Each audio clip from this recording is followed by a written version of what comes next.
Ah, Smart Water, now in a sleek can. This feels cool, literally. Perfect for social gatherings and on the go. Should I start wearing turtlenecks? One sip at a time, friend. Smart Water cans, for those with a taste for taste. Get yours today.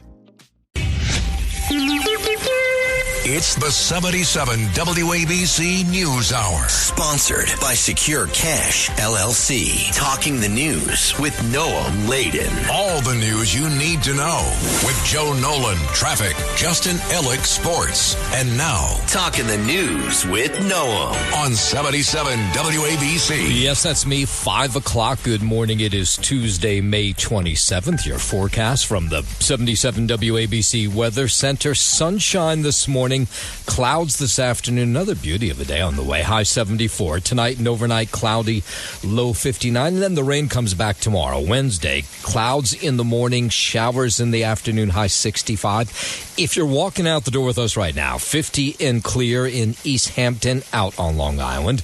It's 47 and cloudy in Blairstown over in New Jersey. And it's 56 and clear right outside our Midtown studios. This is the Top 5 at 5. Some scary moments in Seaside Heights. The lion of Lenox Avenue passes away. A Long Island family finds an unpleasant surprise in their pool. The Knicks, they're still alive. A high school principal is shutting the door on an epic career. All right, let's get into it at 5:01. What a beautiful weekend it was. Were you like me? You just didn't want to come back? I mean, I like what I do, but it was so damn nice out there, right? They told us it was not going to be so great. At least where I was, most of the weekend was just downright beautiful. Down the Jersey Shore, it was a little cool, but people said it was nice down there as well. When summer comes, Memorial Day weekend comes, you bring your friends, you bring your guys, you bring your groups, and you enjoy some time bringing in summer at the end of the school year. It's the best thing to do. It's the Jersey Shore. We like watching Jersey Shore. I think it's the best place to be. Yeah, I didn't mean to interrupt you. It was great. We like to come for the overall vibe, the overall energy. Okay. I'm not going to lie. Around this time, it's usually the best it is. Now, it wasn't all good down at the Jersey Shore. Down in Seaside Heights, multiple fights, stabbings, at least 73 people arrested in Seaside Heights over the 3-day weekend. 73. And if you saw the video of what was going on there, boy, the boardwalk was just packed with people. And they've had this issue summer after summer for a couple of years now. So among those arrests, 52 adults were cuffed, 21 juveniles. You are a juvenile. Remove yourself from the boardwalk immediately. There is a 10 p.m. curfew being enforced. Yeah, so apparently that curfew did not make much of a difference. Those 3 young adults were stabbed, all within a block of Seaside Heights Boardwalk. None of the victims cooperating with police. So far, at least as of last night, they had not made any arrests. A gun was recovered from a 21-year-old man on the boardwalk. Police responding to fights there all weekend long. Again, this was supposed to be the first great weekend of the summer, but so many kids in Seaside Heights that there was just problems everywhere. I come down for that smoke, yes. I come down for all the action. Okay. All the action. You got a lot of action in Seaside Heights. State Assembly member down there, Paul Kanitra, calling for the Senate now to pass a bill that would stiffen the penalties for disorderly conduct. What he says is some of those people who were arrested over the weekend for causing nonsense, he said they're going to get off way too easy. Had the public brawl bill been in place in time for the weekend, our officers would have had more tools at their disposal. Right now, they're dealing with a lot of disorderly persons offenses, which you can't even arrest for, and a lot of times they don't even give out tickets for that. This would make it a fourth-degree crime. They'd be able to arrest people. Would be facing severe financial penalties and potential jail time as well. Can you imagine you go to Seaside Heights to just unwind and you got to deal with that nonsense? They actually closed the boardwalk to everyone because it got so bad. And it was supposed to be just to kids under 18 years old, but it got so bad they just shut it down at midnight for good. 5:04. Charlie Rangel, former congressman from Harlem, who was the founding member of the Congressional Black Caucus, lone surviving member of the Gang of Four, passed away yesterday, 94 years old. He was elected to the House of Representatives. It was 1971. At the time, he defeated the Reverend Adam Clayton Powell Jr. He served in Congress for 46 years, becoming the chairman of the House and Ways Means Committee in 2007.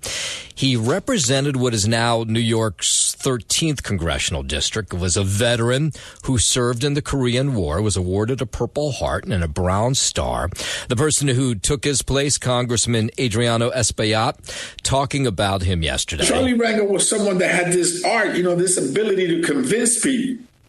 And, he was persuasive. Now, it was during the Korean War that Rangel sustained this back injury from shrapnel. He was serving in the Army. It occurred, this was November of 1950, when the vehicle they were in was retreating, was trapped and attacked by Chinese forces at the Battle of Kunuri.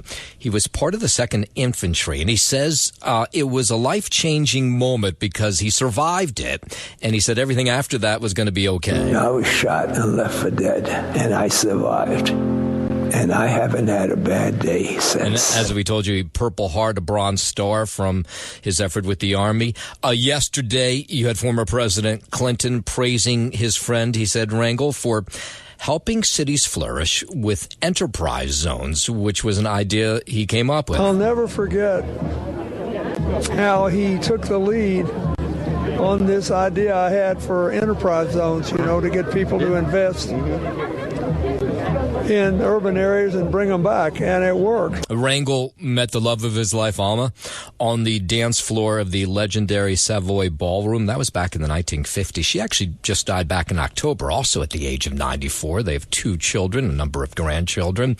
Everybody wanting to talk about their moments with him. Senator Schumer, former Congressman Peter King here. He left the world a lot better place than when he entered it. We were in different parties, but we were good friends. He was loyal. He was a true patriot. And even after retiring in 2017, Rangel remained in the political spotlight. He was a regular here. I mean, we saw him often here at the radio station. Just a great guy.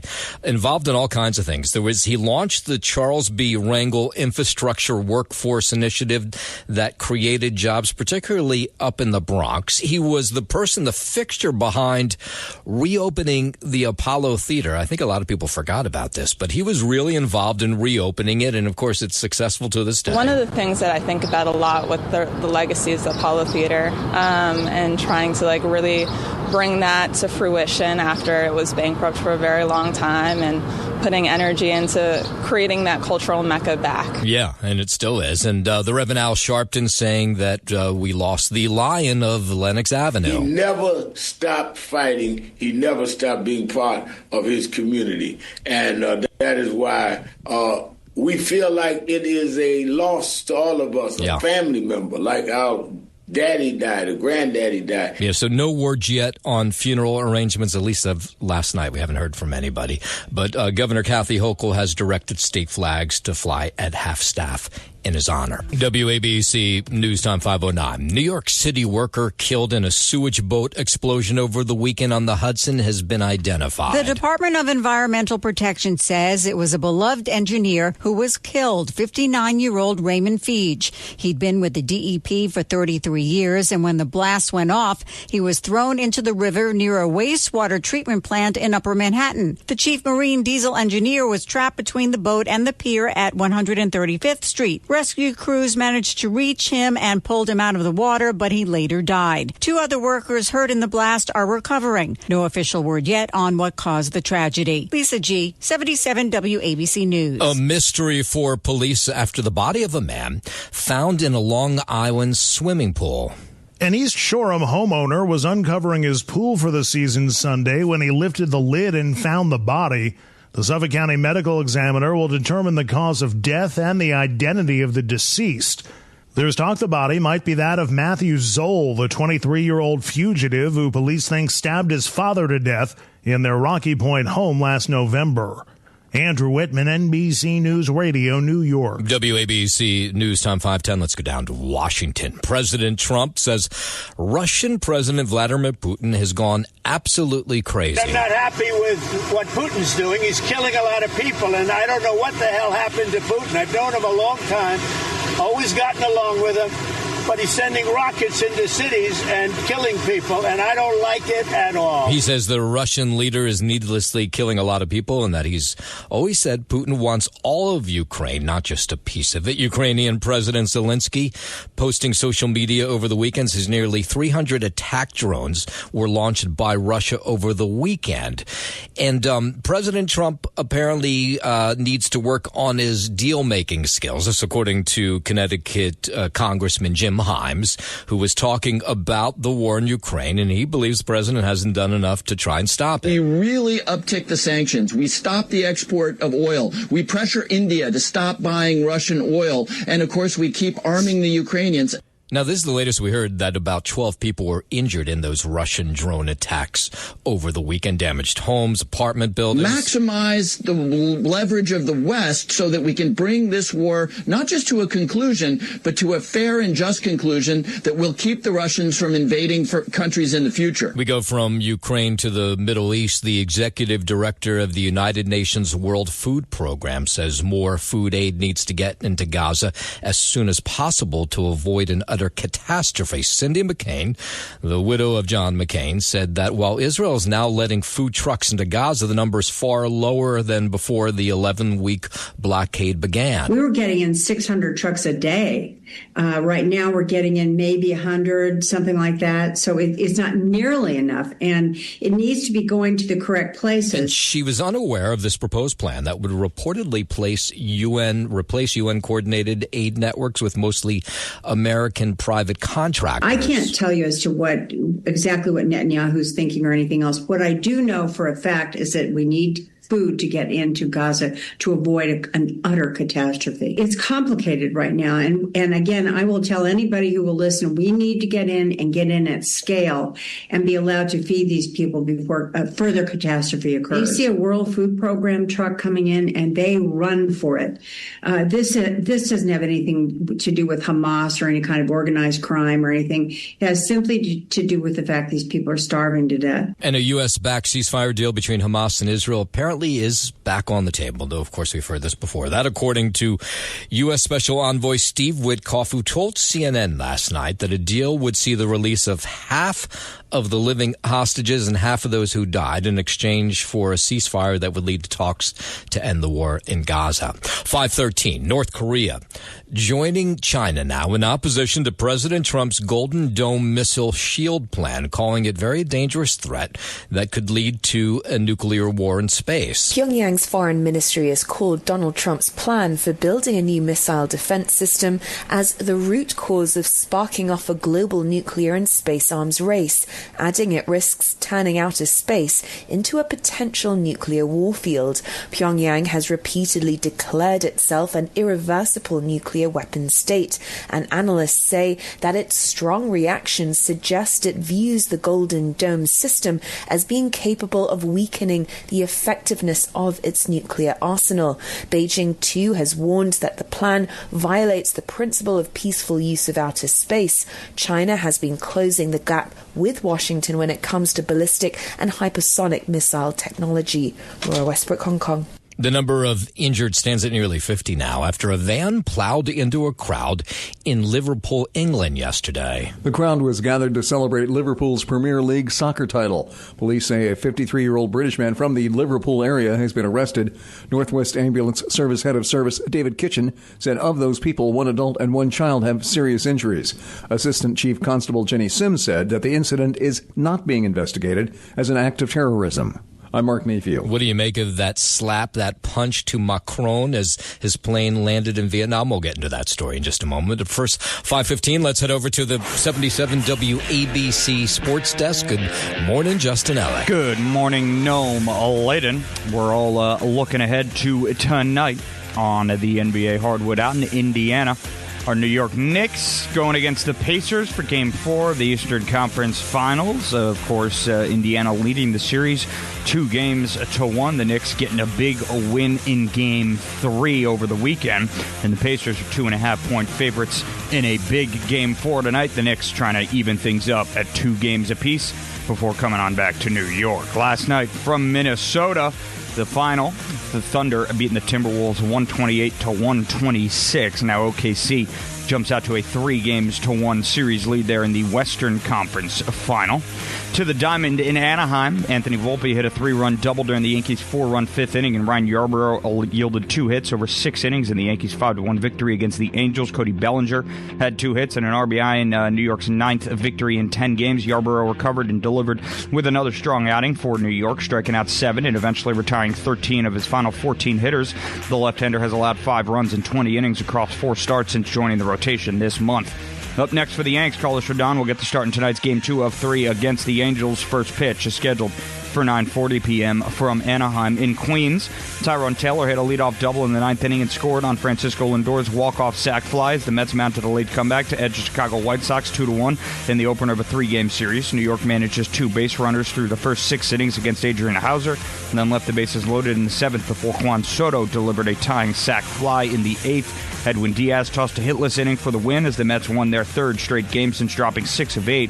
Mets starter Clay Holmes gave up 1 run and 4 hits while throwing a career-high 102 pitches over 5 2/3 innings. Lindor's walk-off RBI was his 3rd of the season. Up next for the Mets, Tyler McGill will start tonight's middle game of this set with Chicago. First pitch is scheduled for 7:10 p.m. from Citi Field. And to the ice here, the final from the Hurricanes and the Panthers Eastern Conference Final, Game 4 in Florida. The Hurricanes beating the Panthers 3-0. Florida now leads that series 3-1. That's your Sports Know, man. I'm Justin Alec on 77 WABC. Hey, business owners, make your cash secure again with Secure Cash LLC. Transporting your business's cash safely in armored trucks. SecureCashLLC.com. WABC News Time 5:19. Did you see that punch, that slap of the French President Macron, the president of France, downplaying a video that appears to show his wife shoving him in the face? The video showed Macron in his plane's doorway as he arrived in Vietnam. You know, one of those moments where the cameras are trained on the top of the stairs waiting for that world leader to come down it. And all of a sudden you see this arm, but you can't tell whose arm it is, and he's being shoved in the face. Well, apparently it was Macron's wife. It's a red sleeve, and then all of a sudden she comes out and you see she's wearing red sleeves. Macron quickly recovered when he realized the door was open. The cameras were on him. The two of them walked down the stairs of that plane. He later told reporters yesterday that we are bickering and joking, and then this video, he says, becomes sort of a geoplanetary catastrophe. He also told French TV yesterday this is all a bit of nonsense. But, of course, all the world trying to figure out exactly what happened in that moment. If you've been married for any period of time, hopefully nobody shoved you in the face, but you've had those moments where you're bickering, and then you have to go out in public, like to a dinner or with friends, and you have to pretend like everything's okay. Well, in that moment, she probably didn't realize the airplane door was open, and they were still bickering. Let's hope that everything's okay right now.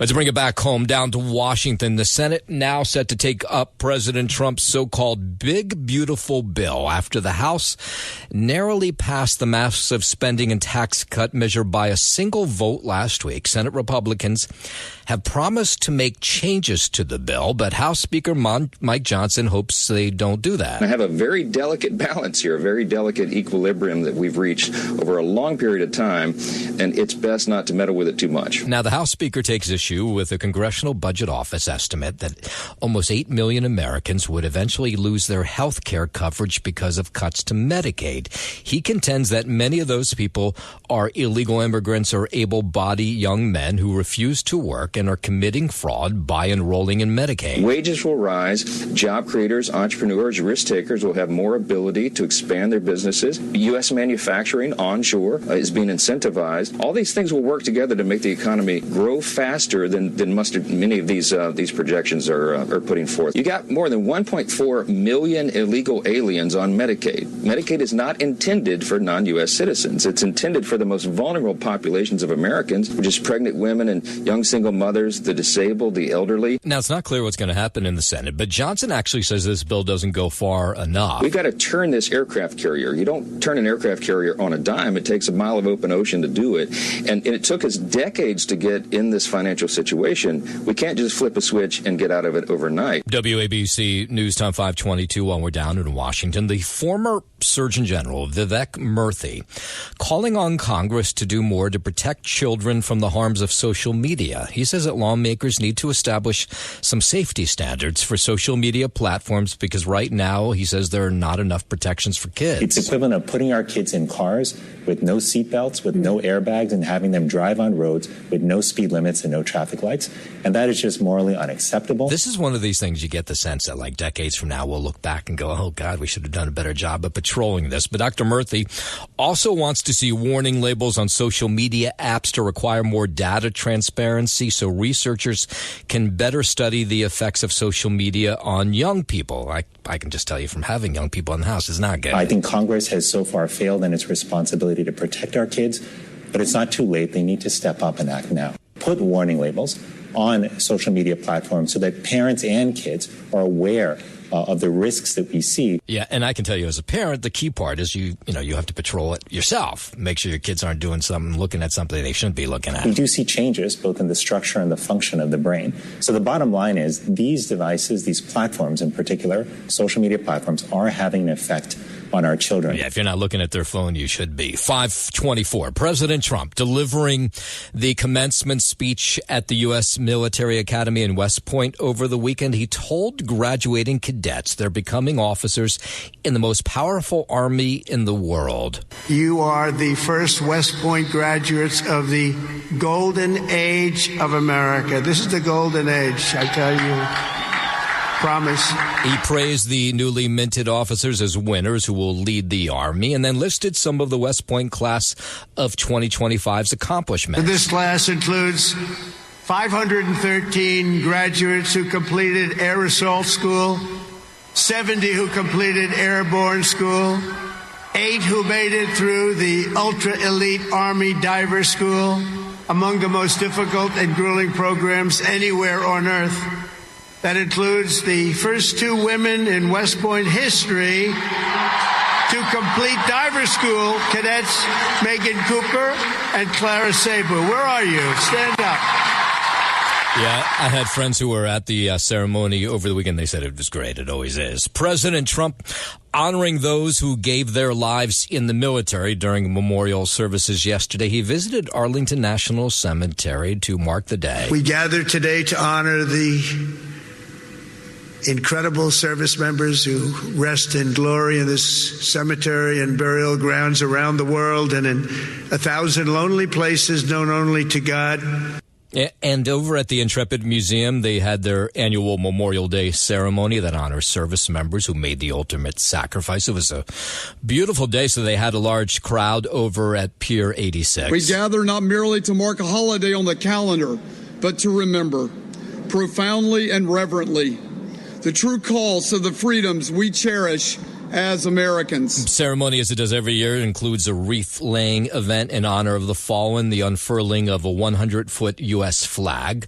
Of course, they do a performance of taps and a flyover by Navy fighter jets. Here's the Intrepid Museum's president. Throughout Intrepid's history, 250 of its sailors gave their lives aboard this ship and in the skies above. Some of the brave men who served with them are with us today. Always an important day at the Intrepid. And by the way, of course, it's R&R for all those military members that you may have seen walking around the city. And if you have kids, or even if you don't have kids, you should head over to the west side because you can get on those boats that they sailed in on. They'll give you tours. I think it goes through the end of the week. It's definitely the next couple of days anyway. 526. President Trump says he's thinking about taking funding for Harvard and giving it to trade schools now. In a post on Truth Social Monday morning, Trump said, I am considering taking $3 billion of grant money away from a very anti-Semitic Harvard and giving it to trade schools all across our land. In another post, Trump also said the government is waiting for Harvard to provide them with foreign student lists so they can determine how many of them should not be let back into the country. The Trump administration revoked Harvard's ability to enroll foreign students, a move that was later temporarily blocked by a federal judge. On Monday, Trump said, have no fear, the government will in the end win. I'm Mark Mayfield. It's the 77 WABC News Hour. Sponsored by Secure Cash, LLC. Talking the news with Noam Laden. All the news you need to know with Joe Nolan, traffic, Justin Ellick, sports. And now, Talking the news with Noam on 77 WABC. Yes, that's me. Good morning. It is Tuesday, May 27th. Your forecast from the 77 WABC Weather Center. Sunshine this morning, clouds this afternoon. Another beautiful day, high 74. Tonight and overnight, cloudy, low 59. Then the rain comes in tomorrow. Clouds in the morning, showers in the afternoon, high 65. If you are walking out the door with us right now, 50 and clear in East Hampton out on Long Island. It's 47 and cloudy in Blairstown over in New Jersey. And it's 56 and clear right outside our Midtown studios. WABC News Time 538. A homeowner on Long Island making a shocking discovery when he was uncovering his pool for the summer this weekend, finding a body floating in the water after pulling off the pool cover. The East Shoreham homeowner called 911. This was Sunday afternoon after making the disturbing find of this man's body in his pool. Neighbors, as you might guess, just a little freaked out. That's something like just so disturbing. You take your pool cover off and, I mean, what if there was young children around or the poor family? No, I really wouldn't be happy opening my pool to find that. No. Police in Suffolk County say the county medical examiner will try to determine the victim's identity, how he may have died, but investigators are looking into whether it's the person who was found may have been 23-year-old Matthew Zoll. Do you remember this guy? He was this fugitive of the law. Police believe he stabbed his 61-year-old father to death in their Rocky Point home. This was back in November, but had been on the run ever since. Now, cops actually were in this neighborhood looking for him. Maybe it was dogs picking up a scent. Either way, they think it may be him. Nobody's confirming it just yet. It was very strange. We were talking about that at work. We all thought he just left town. You know, he got on a train or a bus. Yeah, it was kind of odd that there was just no sign of him whatsoever. So if it was him in the pool, which seems likely, that'll explain some of it anyway. We were a little nervous, but a lot of people were saying the same thing, that he's a young kid and it was maybe just domestic dispute. Yeah, 5:40 while we're out on Long Island. 2 dogs dead, firefighter injured after a fire broke out. This was a Plainview home last night. Happened about 8 o'clock. The home on Eileen Avenue. About 100 firefighters, 6 different departments showed up to battle the blaze, the heavy smoke. Upon arrival, we had fire out the rear of the house, the entire rear of the house, and coming out the front door. Yeah, neighbors say they were surprised to see the fire trucks on their street as they looked out the window. At first it was blaze, absolute blaze, but then pitch black smoke. Pitch black, a huge plume of smoke. The good news is that everybody who was in the home got out okay. The fire marshal's telling us that they don't know the cause of the fire, but they think there was no smoke alarms in the house at the time of that fire last night. 5:41 from Long Island. Let's go down to the Jersey Shore, where it was a wild Memorial Day weekend at the Seaside Heights Boardwalk. They made 73 arrests for rowdy behavior. That included 52 adults, 21 juveniles. If you'll see video of this, and I'm sure you will over the next day or so, you can't believe how crowded the boardwalk was. I mean, it was really just a beautiful weekend, even if it was a little bit on the chilly side. So that brought out the crowds, teens, people in their 20s swarming the boardwalk. Here's what it sounded like on the cop radio as they told people to get the officers to the boardwalk. Boardwalk down. Let's muster up down at DuPont Avenue. Shut it down. So now what we're being told is 3 people were victims of stabbings. There was an 18-year-old stabbed on Kearney Avenue, a 21-year-old stabbed Webster Avenue. Here's a boardwalk business owner who says it is always busy the first weekend, the Memorial Day weekend, but he said this was a little overwhelming. It is a problem, but it's a state problem. You know, it's all over. The problem is when they congregate, they start up. Now, as of last night, they had not made any arrests in these stabbings. I guess the victims were declining to cooperate with police. The crowds so large on Monday, even bigger than they were apparently on Saturday and Sunday. Now, here's what locals say, which I think think makes some sense. They say Seaside Heights, that first weekend, the Memorial Day weekend, is always overwhelming because kids are coming from prom and graduations and just becomes a party scene. And that when the families move in for the summer and rent those houses out, it'll chill out a little bit. Well, it always escalates around this weekend, but then it gets really good. It just seems like all the kids and the prom, and then after that, it seems to be more family. It's more family-oriented. Now, if you've been to Seaside Heights, I mean, it's a decent-sized beach town, but they think they had 100,000 people this weekend. That's a lot of people. So you had a state lawmaker, Paul Kanitra, calling for the Senate to pass a bill that would stiffen the penalties for disorderly conduct. He says too many of these people who were arrested over the weekend will be let go with not a whole lot happening to them. Had the public brawl bill been in place in time for the weekend, our officers would have had more tools at their disposal. Right now, they're dealing with a lot of disorderly persons offenses, which you can't even arrest for, and a lot of times they don't even give out tickets for that. This would make it a fourth-degree crime. They'd be able to arrest. People would be facing severe financial penalties and potential jail time as well. Yeah, so the violence this weekend came despite efforts to control the crowds, including what they started was this 10 p.m. curfew. It started this weekend for those under 18, but when police came to the boardwalk, they said they found a lot of people under 18 who were still there. They kicked them off. They ended up just closing the boardwalk down for everybody at midnight when things got a little bit out of control. 5:44, police searching for a driver who hit two kids in Queens yesterday afternoon. This was about 1:30. They received a call that two children had been struck. This was 73rd Street and 37th Avenue. That's in Jackson Heights. A person driving a Toyota went through this red light, hit these two kids. It was an 8 and a 4-year-old. We don't have any word on their condition. They were taken to Elmhurst Hospital with injuries that were not considered life-threatening. The driver did not remain on the scene. Police are still looking for him this morning. In a moment, we'll go up to Westchester County where an amusement park that always seems to have issues did reopen this weekend. We'll get to that story in just a moment. But first, 5:45, let's head over to the 77 WABC Sports Desk. Big night for the Knicks. No, Justin Ellick? Big time tonight, 8 p.m. Nome. All in, and you got to strap in. Game 4 of the Eastern Conference Finals. The Knicks in Indiana against the Pacers, of course. Indiana leading the series right now 2-1. The Knicks getting a big win in Game 3 over the weekend. They'll try and even the score tonight at 2 games apiece.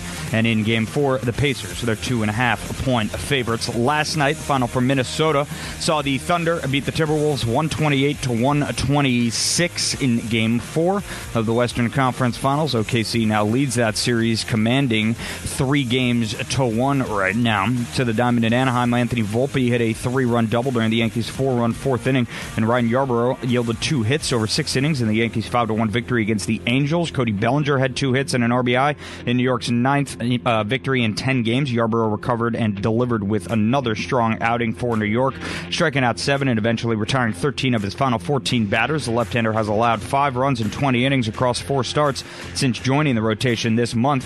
Up next for the Yanks, Carlos Rodon will get the start in tonight's Game 2 of 3 against the Angels. First pitch is scheduled for 9:40 p.m. from Anaheim. In Queens, Tyrone Taylor hit a leadoff double in the 9th inning and scored on Francisco Lindor's walk-off sac fly as the Mets mounted a late comeback to edge the Chicago White Sox 2-1 in the opener of a 3-game series. New York managed just 2 base runners through the first 6 innings against Adrian Hauser and left the bases loaded in the 7th before Juan Soto delivered a tying sac fly in the 8th. Edwin Diaz tossed a hitless inning for the win as the Mets won their 3rd straight game since dropping 6 of 8. Mets starter Clay Holmes gave up 1 run and 4 hits while throwing a career-high 102 pitches over 5 2/3 innings. Lindor's walk-off RBI was his 3rd of the season. Up next for the Mets, Tyler McGill will start tonight's middle game of this set with Chicago. First pitch is scheduled for 7:10 p.m. from Citi Field. And to the ice here finally, the final between the Hurricanes and the Panthers last night in Florida. That's your Eastern Conference Final Game 4. Saw the Hurricanes blank the Panthers 3-0. They get their first win of this series, and Florida now leads that series 3-1. That's your Sports Nome, and I'm Justin Ellick on 77 WABC. WABC News Time 5:48. Let's go up to Westchester County. After months of uncertainty, Rye Playland reopened for the season over the Memorial Day weekend. Now, there's such a history here where it opens, it closes, they make money, they don't make money, but they have reopened again for the season. Westchester County Executive Ken Jenkins, Congressman George Latimer, they were all on hand in Rye for the reopening this weekend. Hundreds of people from all over the county came for the park's reopening, all discussing their favorite rides. Probably the whip. It looks really fun and it's very fast, and I think it's going to be really cool. Trying out the rides. I like the rides and like the food, stuff like that. Probably I like the funnel cake. Oh, I'm right there with you. So over the weekend, actually, they had free admission and free parking to get people to come back, because there's been so many issues, people forget it's even there. Be patient with us. We are introducing rides throughout the season. Today we have 13 rides open, 8 Kittyland rides, and 5 big park rides. Yeah, and they're still, I guess, hiring for the season, but they plan to be open all summer long, so good for them. It's just one of the treasures of Westchester County. It's a jewel that we really need to keep Playland up and running. Yeah. All right, we go from Westchester back here into the city. NYPD Commissioner Jessica Tisch says the NYPD going to shift its public strategy as this warm weather comes in. She says the NYPD has implemented a citywide summer deployment plan with 1,500 police officers on foot patrol in more than 70 zones across the city. If you live in one of these neighborhoods, you will certainly feel this plan. You'll see the cops on your block, on your walk home, in the places that need them the most. It's dubbed the NYPD's largest summer deployment ever, with Tisch saying these zones have already seen a 23% drop in major crime. Major crime in our summer zones during deployment hours is down 23%, with double-digit drops in felony assault, burglary, grand larceny, and auto theft. Shootings are down more than 36%. Yeah, we like to hear all that. 551. There's a new push to bring New York City ferry service to Canarsie. Canarsie, of course, in Brooklyn. Local leaders like Brooklyn Councilwoman Mercedes Narcisse says Canarsie's 91,000 tax-paying residents deserve a ferry stop like they have in Queens. We live in the transportation desert. We need that investment. And she has apparently collected about 6,000 signatures on a petition that demands this ferry service. She's accusing Mayor Adams, though, of making a commitment to put a ferry stop in Canarsie, but failing to deliver one as he's been mayor. This is hard-working people that live in this district. They deserve to get to work without driving an hour and a half. Yeah, so at this point, by the way, checked in with the mayor's office, they say, no, there's no plan for ferries to pick up passengers in Canarsie, even as they ask for that ferry service. 5:52. All right, Knicks fans, it's 8 o'clock tonight, the big game. If they can win, they're back in it. It'll tie up the series 2 games apiece. I had kind of given up on them Sunday night, 3 quarters in. I thought, oh, my God, they're going to go down 3 games to zip. But they clawed their way back in that game and gave us a sense that maybe they can pull this thing off. Karl Anthony Towns, Cat, led all scorers, 24 points, erasing a 20-point deficit in the fourth quarter to win the game. So now you have the Knicks coach, Tom Thibodeau, who always looks like he's losing even when he's winning, saying, yeah, it was a great comeback, and he thinks it'll fuel them tonight. Hard-fought game. I thought we got off to a good start, then we got into foul trouble, and then we finished the half pretty good. And then we were at our best in the fourth, and a lot of guys stepped up. Now, even as I was screaming at my TV on Sunday night at the Knicks for playing so poorly, the Knicks guard, Josh Hart, says they didn't get frustrated while they were trailing, and that's why they were able to claw their way back in that Game 3 in Indiana. We let it slip in the first half. We got down 20, but we continued to fight. We continued to trust each other, continued to communicate at a high level, and it benefited us. All right, now if they win tonight, it would be huge, so let's hope they do it. Pacers, by the way, allowing a controversial figure to attend the game again tonight.